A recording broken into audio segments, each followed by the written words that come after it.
There are two elements to working out the finances of divorce. One of them has to do with the division of assets and liabilities. So, in order to get ready to do that, you really need to find out what's there and figure out what it's worth. And I always think about the assets of a divorce as being like fruit in a fruit basket. They're not all the same. You might have bananas, oranges, apples, pears, whatever. Some of them need to be peeled before you eat them. Some of them need to be washed, and some of them you can just bite right into. We're including real estate, business assets, retirement assets, personal possessions. All kinds of things can go into your fruit basket in divorce. The other element is about cash flow. And that is really budgets. I hate the word budget because it sounds like diet, and we're not talking here about restricting the amount of spending that you're doing. We're really talking about measuring what it costs to live in your house, measuring what it costs to go to the doctor, have therapy, buy food, go on vacation, your beauty routine. All of that stuff is part of measuring the cost of your lifestyle. And you really need to go back over time and think about what it is that each thing costs. And I don't mean just think about it. I mean, look at your bank statements, look at your credit cards. Everyone is always surprised to find out how much things cost.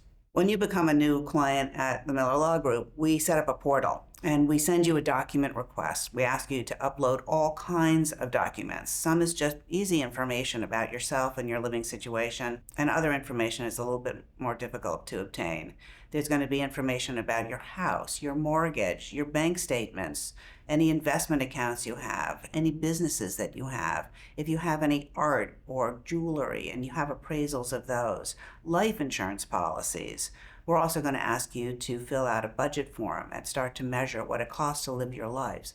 We're also going to ask for estate planning documents so that we make sure that if you have an insurance trust or any other complex estate planning documents, we're not running afoul of that plan along the way while we negotiate the terms of your divorce.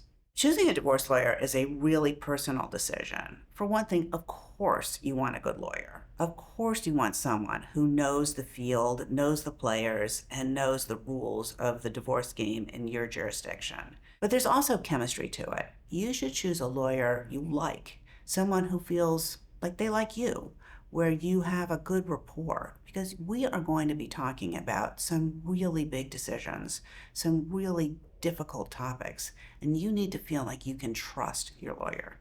Divorce is a really emotional change.